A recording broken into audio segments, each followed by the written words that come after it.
Ethan and I stood at the base of a mountain, its peak obscured by a thick, swirling mist. We were both avid hikers, always on the lookout for new challenges. That day we were drawn to a trail we'd never heard of before, whispered about in hushed tones by the locals. They spoke of it as if it were alive, aware, and not particularly fond of visitors. Despite their warnings, or perhaps because of them, we were intrigued. The trail was unlike any we had encountered. It twisted and turned through the dense forest, leading us deeper into a world that felt increasingly detached from our own. The air was thick, heavy with the scent of moss and damp earth. As we ventured further, the forest seemed to close in around us, the trees standing like silent sentinels watching our every move. After several hours, we arrived at a clearing where the mist hung low, swirling around our feet. In the center stood an ancient, gnarled tree, its branches reaching out like twisted arms. Carved into its trunk was a series of symbols that neither of us could recognize. Ethan, always the more curious of the two, approached the tree to get a closer look. I watched, a sense of unease growing in the pit of my stomach. As he traced the carvings with his fingers, a chill wind swept through the clearing, stirring the mist into ghostly shapes. I called out to him, suggesting we head back, but he was entranced. Suddenly, the ground beneath us began to tremble, and a deep rumbling echoed through the forest.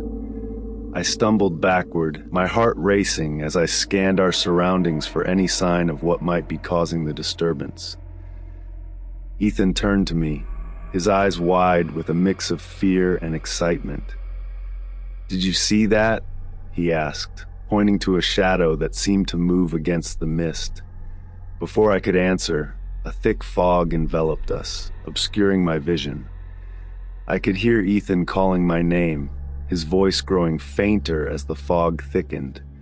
Panicked, I tried to follow his voice, but the mist disoriented me, turning my sense of direction on its head. The rumbling grew louder, and for a moment the fog lifted slightly, revealing a path we hadn't noticed before. It was narrow, bordered on both sides by imposing, dark figures that I couldn't quite make out.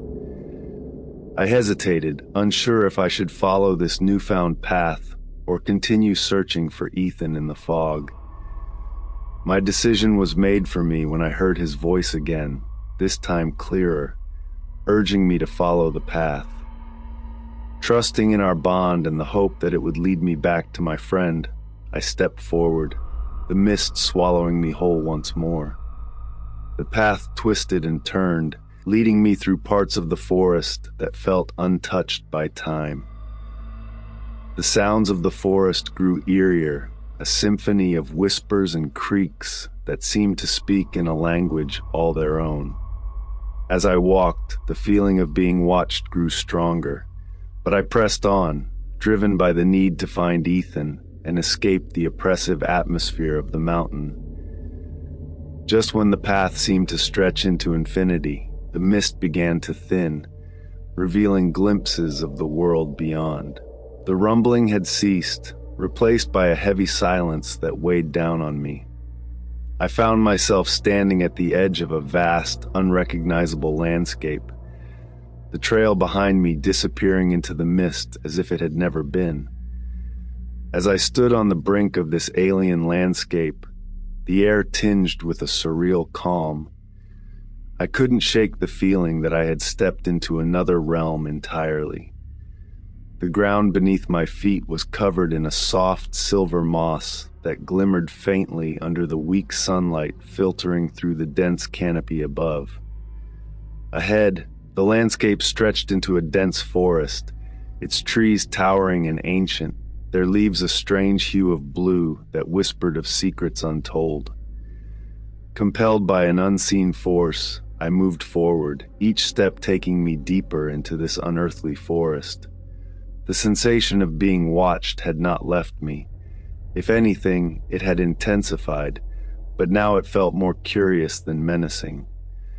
The air was filled with the sound of a distant, melodious hum, its source as mysterious as the path that had led me here.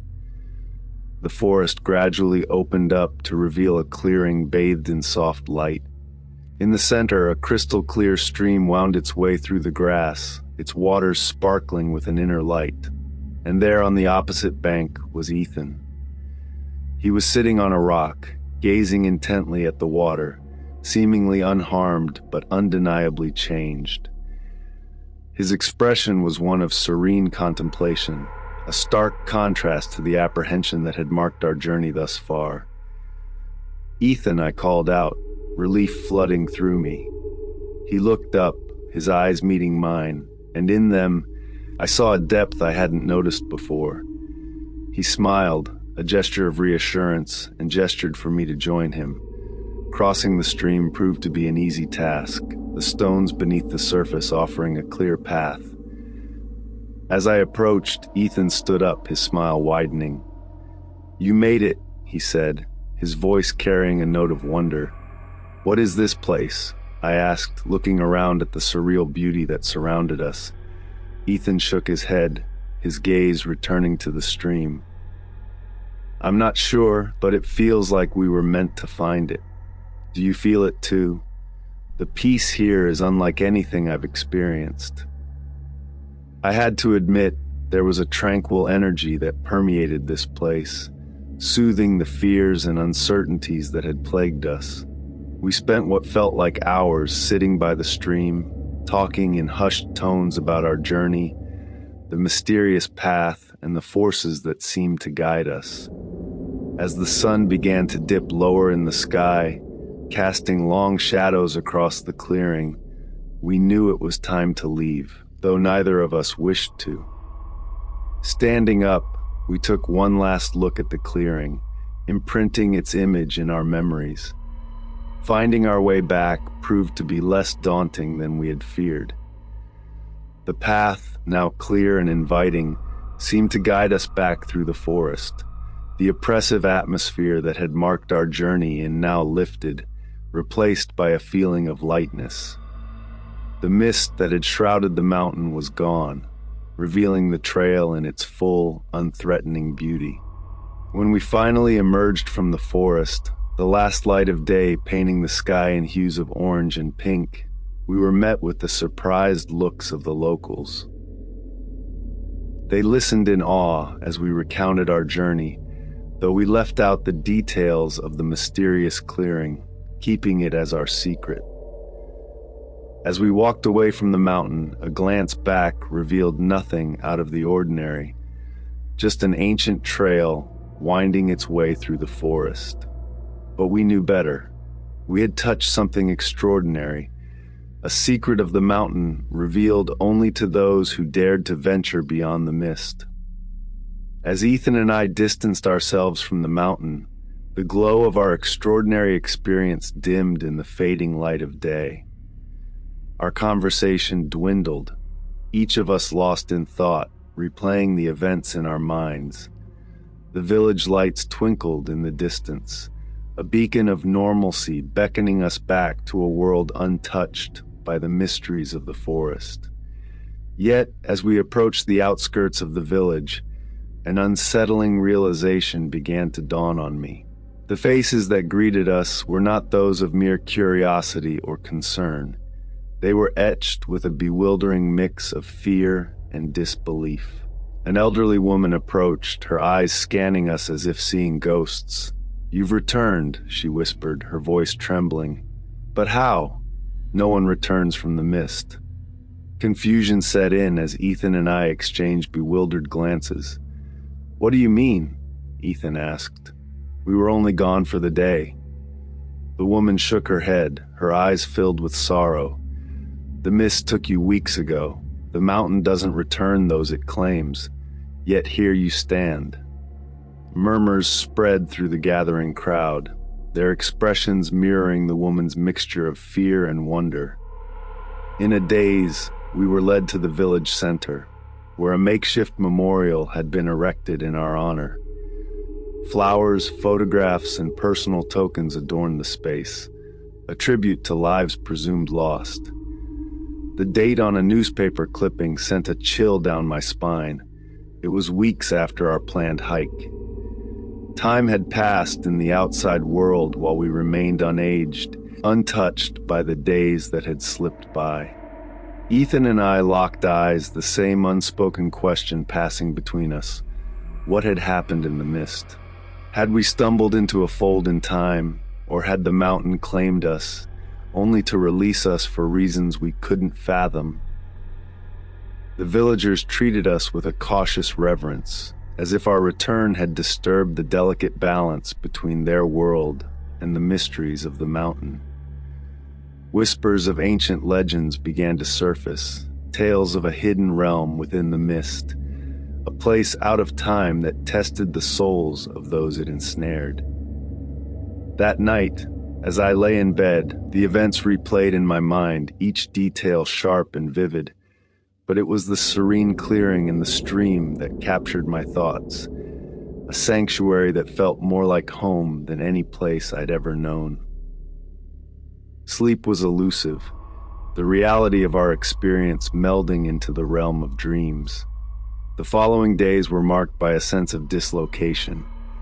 Ethan and I attempted to resume our normal lives, but the fabric of our reality had been irrevocably altered. The mountain had released us, but it had also claimed a part of us, leaving an indelible mark on our souls. And then came the twist that none of us could have anticipated. A group of hikers, inspired by our tale, ventured into the mist, determined to uncover its secrets. They returned within hours, reporting no sign of the ancient tree, the clearing, or the stream. The path we described was nowhere to be found, as if the mountain had swallowed its secrets, leaving behind only the echo of our words. Ethan and I were left to wonder if our journey had been a gift or a warning, a glimpse into a realm that defied explanation. The mountain stood silent, a sentinel guarding the threshold between worlds, its mysteries veiled once more in the mist. As the line between legend and reality blurred, we understood that some mysteries were not meant to be unraveled, destined to remain whispers on the wind, tales of a cursed mountain trail where time stood still and the impossible became real. Thank you for listening to my channel.